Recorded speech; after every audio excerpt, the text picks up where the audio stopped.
By the end of the winter of 1944, the Eastern Front no longer resembled a straight line on a map. It twisted and fragmented, advancing in some places and collapsing in others, leaving behind scorched land, ruined villages, and torn roads. Former administrative borders no longer held meaning. In their place appeared zones of uncertainty, where retreating units, refugees, prisoners, and displaced civilians merged into one constant stream, moving toward whatever routes were still passable.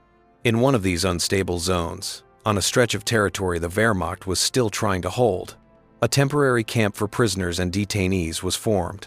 It was not a camp in the bureaucratic sense, no established infrastructure, no regulated system of intake. It was a makeshift holding point, built around several half-destroyed farm buildings and surrounded by barbed wire strung across wooden posts. Inside, anyone deemed usable or suspicious was held. Prisoners of war, forced laborers, and locals caught in the shifting lines of battle. Among them was a group of Soviet women. Their path to this place had been long and complicated. Some had been captured years earlier and passed through labor detachments, barracks, and transit points. Others were detained recently, during one of the sudden movements of the front line, when hospitals, railway hubs, or evacuation columns were overtaken. Their backgrounds varied, but one fact united them. They no longer had control over their own lives. Whatever documents they once carried had lost authority. In the German records, they existed simply as labor force, to be used wherever manpower was lacking. By the time these events unfolded, the camp stood in an area where retreating German forces attempted to slow the advancing Allied armies. A few kilometers to the west operated American reconnaissance units. To the east, Soviet forces were approaching. Between these two advancing lines lay a thin stretch of land still held by fragmented Wehrmacht formations. German command wanted to gain time, and one of the oldest and most ruthless ways to delay an enemy advance was to create dense minefields along likely directions of movement. For this, they needed not only mines and equipment, but also hands belonging to people they considered expendable. The Soviet women in this temporary holding area were now part of that calculation. Officially, they were attached to a technical company responsible for constructing defensive lines. In reality, they performed any task German soldiers had no time or strength for: carrying crates, reinforcing trenches, unloading trucks, clearing ground for new positions. Winter on this section of the front was deceptively calm yet harsh. Snow fell unevenly, sometimes exposing raw black earth and sometimes covering it again with thin layers of ice. Roads were mixtures of mud, frozen ruts, and broken pavement. The wind carried smells of wet wood, cheap fuel, and distant fires. The sky remained low and gray, more often than not. Life inside the camp followed a harsh routine: early wake-up, roll call, distribution of scarce rations, assignment to labor groups. At night, the women slept in cramped, poorly heated quarters, sometimes on wooden bunks, sometimes on piles of straw. Their bodies ached from physical strain and cold, their minds dulled by exhaustion and irregular sleep. Information about the world beyond the barbed wire came in fragments: overheard remarks from guards, brief shouted orders, occasional arguments between soldiers. From these scattered pieces, the women understood that the front was dangerously close, that American forces were somewhere nearby, and that Soviet troops were advancing from the opposite side. They sensed that this stretch of territory would soon change hands, but had no idea when or how. Then, movement increased. Engineer units arrived. Crates marked as ammunition were unloaded more frequently. From inside a nearby building came muffled voices, not words, but sharp tones indicating urgency. It became obvious that a new defensive barrier was being planned, and it involved minefields. Signs of hidden danger spread around the camp. Along roads leading westward, guards rotated more often. Warning markers appeared, and sapper teams placed rough indicators of areas already prepared for mining. Rumors circulated quickly among the detainees, even though no one explained anything directly. Gradually, It became clear that the prisoners were being viewed not only as auxiliary labor, but as potential participants in the riskiest tasks. Workdays grew longer, and the distances they were marched increased. Groups of women were taken outside the camp to unload crates, stretch wire, dig ground in unfamiliar locations, all of it near areas undergoing preparation for defensive measures. Anyone could sense that a major offensive was approaching. The distant thud of artillery grew more frequent. Aircraft passed overhead in increasing numbers. Vehicles clogged the roads. Even those with no military experience understood what this meant. Against this backdrop, the idea of mines gained a frightening clarity. Even without seeing them, the women grasped the danger. They were being forced to work in areas where every step carried a threat. Fear showed itself not in words, but in changed behavior in the way people stepped cautiously, memorized every piece of ground already crossed, and watched closely where others placed their feet. The camp lived in tension, waiting for an impact that would come from outside. But for the women, the real crisis began earlier, with the hurried order that shifted them from routine labor to something far more perilous.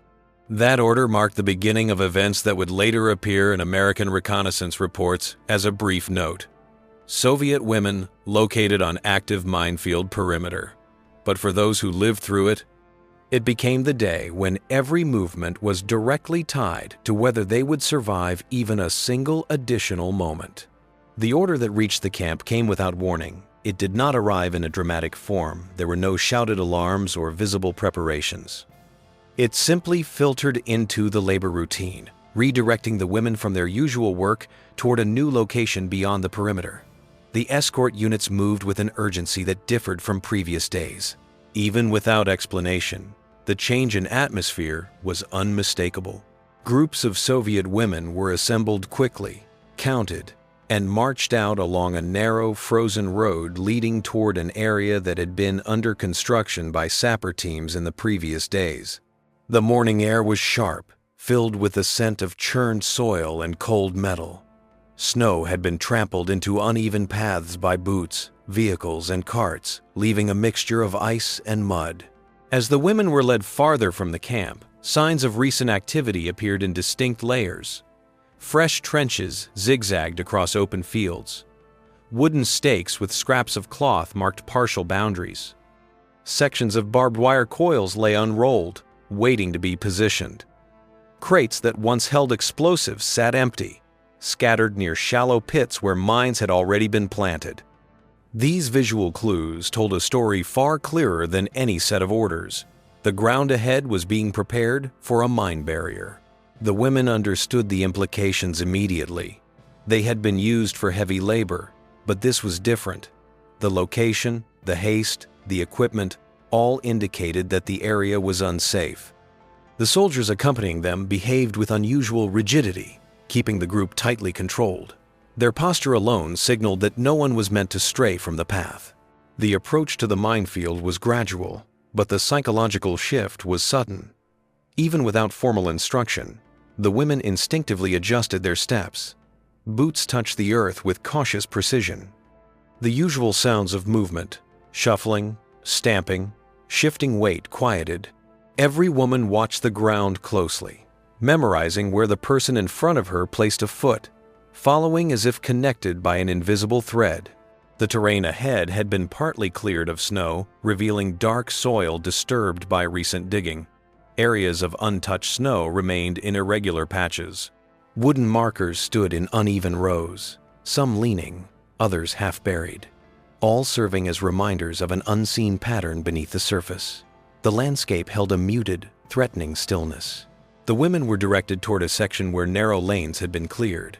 The lanes appeared to be working paths used by the sappers, but even these showed irregular footprints, signs of hurried preparation.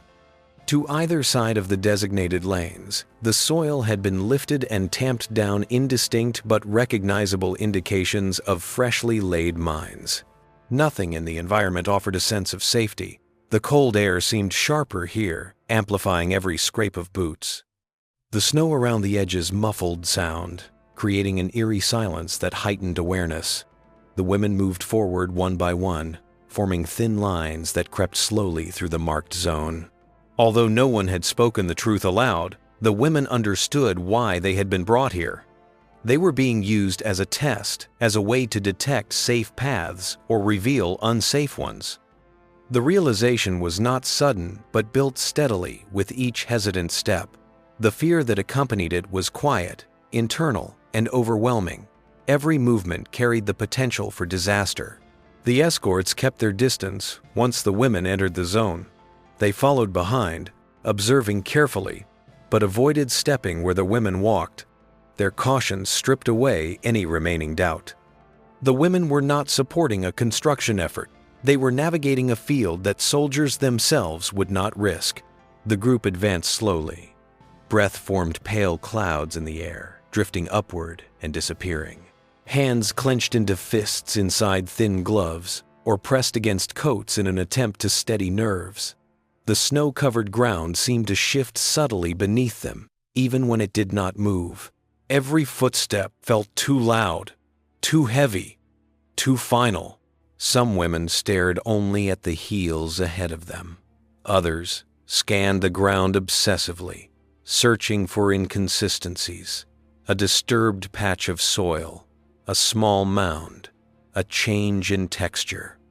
The tension in their bodies was visible in the way shoulders tightened and backs stiffened.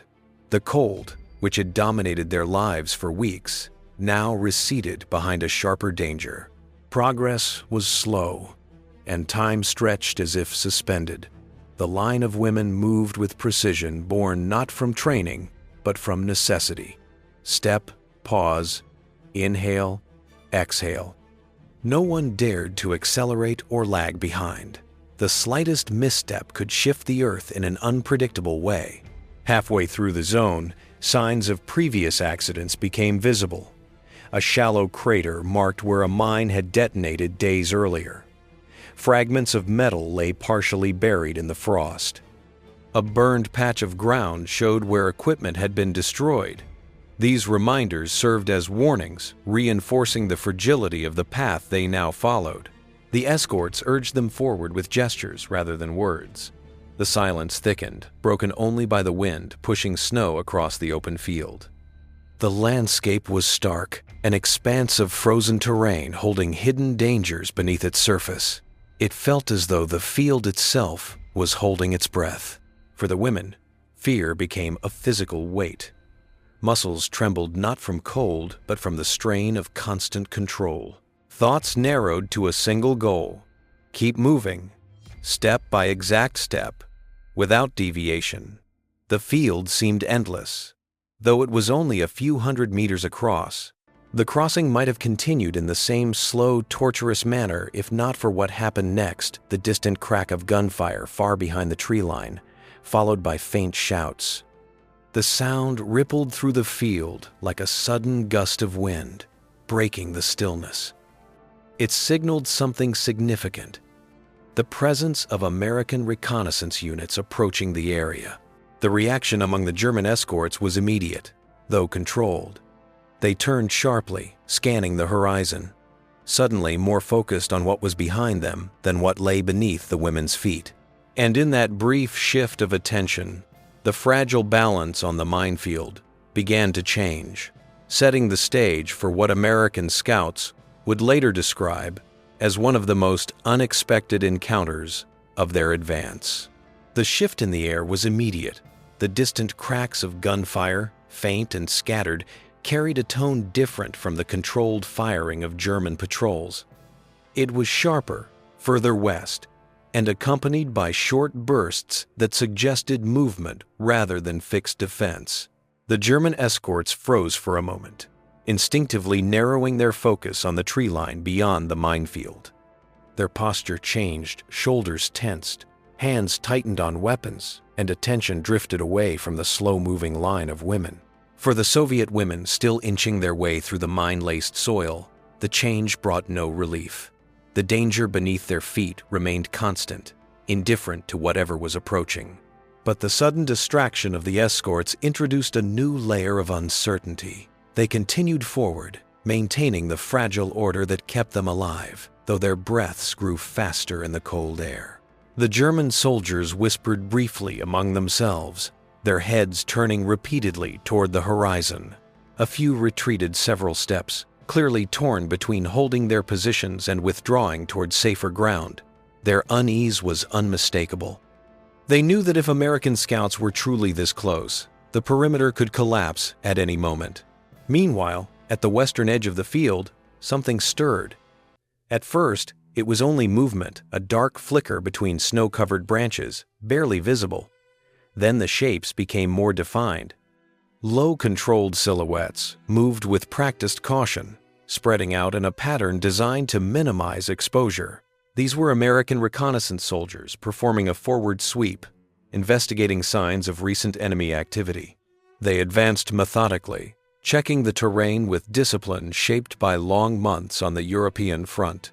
Their goal was not engagement, but identification to assess threats, observe German positions, and secure routes for the larger units following behind. Approaching the minefield from the west, they quickly recognized the signs of German sapper operations: disturbed soil, scattered markers, and remnants of equipment. The area ahead was clearly dangerous. What they did not expect was to see human figures moving within it. Through binoculars, one of the American scouts scanned the field and froze momentarily. What came into focus was not a German sapper team or retreating soldiers, but a long, thin line of women inching through the narrow lanes. Their posture told the story: slow, careful, heads down, steps deliberate. They were not trained specialists navigating a controlled path. They were civilians or prisoners being forced across an active mine barrier. The realization spread quickly among the scouts. They exchanged brief signals, their formation tightening. The presence of the women meant two things simultaneously. The minefield was active, and the Germans were still nearby, using forced labor to support their defense. The Americans advanced closer, but not recklessly. Their movements slowed as they approached the edge of the field, scanning for tripwires and concealed charges. Several crouched behind low mounds of earth, evaluating distances. The situation was volatile. A single misstep could trigger a cascade of detonations, and any abrupt movement from either side could provoke gunfire across the field. The women, still unaware of the approaching scouts, continued following the faint tracks in the soil. They sensed agitation behind them from the German escorts, but the meaning of the distant gunfire remained unclear. Their world had shrunk to a sequence of careful foot placements. Everything beyond that narrow focus felt unreal, like muffled echoes of a reality they could not afford to face. Then came the moment that shifted everything. Two American scouts emerged from behind a fallen tree trunk, raising their hands slightly to signal they were not preparing to fire. They remained on the very edge of the minefield, far enough not to risk triggering charges. Their sudden appearance created a visible shock among the German escorts. The Germans stepped back further, their formation breaking. Their attention, already strained, now split between the approaching Americans and the women still trapped on the field. The American soldiers exchanged signals, and one of them moved along the tree line, searching for the safest path forward. They had encountered minefields before, but this one presented an unprecedented complication. Civilians were inside it, forced into danger by an enemy preparing to retreat. Realizing the women were in mortal danger, the Americans acted with measured precision. They did not shout or rush in.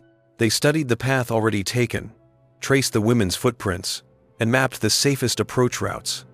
Some scouts repositioned to higher ground for a clearer view. Others prepared tools to mark safe spots or to probe the ground. The German escorts, now visibly unsettled, began withdrawing toward the eastern edge of the field. Their retreat was not orderly. It was the instinctive response of soldiers who understood they were caught between advancing enemy forces and a minefield no longer under their control. Their departure left the women without direction, suspended in a lethal environment with no clear instructions. The Americans continued analyzing the layout. They watched the alignment of markers, the pattern of soil, and the angles of entry. Slowly, they began crafting a plan that would allow them to guide the women out without triggering the mines.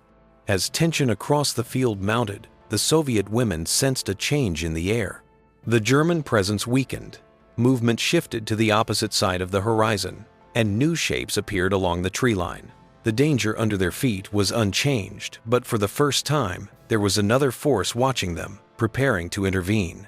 The minefield, which had moments earlier been a trap built around their labor, was becoming the center of an unexpected rescue, one that would later be described in American reports with clinical brevity and remembered by the women as the moment they first saw hope emerge from the frozen silence. Understood the danger. The women were trapped in an active mine zone with no safe direction to move. The scouts formed a perimeter along the western edge, studying the faint footprints that marked the only confirmed safe route. They worked with deliberate calm, marking stable ground with flags and strips of cloth. No one stepped into the minefield. Every action was performed from secure positions, using poles and careful angles to place indicators.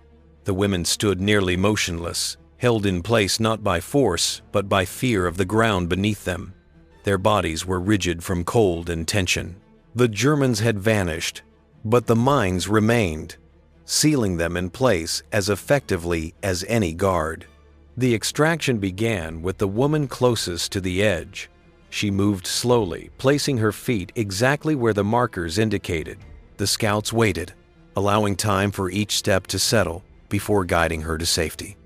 When she finally reached solid ground, her legs nearly collapsed, but she was immediately supported and moved aside without disrupting the rescue. One by one, the women followed. Each step was measured, each pause deliberate. The scouts adjusted their markers as needed, recalculating angles to keep the route viable for all who remained. The cold grew deeper, shadows lengthened, but the process continued with disciplined focus. Some women hesitated from exhaustion and fear. When one faltered in the middle of the field, the scouts added extra markers to narrow her choices and steady her path. She made it across with slow, controlled movements, guided not by words, but by the calm precision of those watching her. By the time the last women reached stable ground, the minefield behind them remained deadly and unchanged, but no one was left inside it. The operation had been completed without triggering a single explosion. American medics performed immediate checks, offering blankets and warm drinks. Relief spread quietly through the group. Shoulders lowered, hands relaxed, breathing steadied. The women had survived forced labor, retreating soldiers, and the minefield itself. In military records, the event would appear as a brief notation, "Rescued civilians from minefield." But for the women, it marked the moment when strangers appeared at the edge of danger and led them out not with force, but with patience, precision, and silent assurance.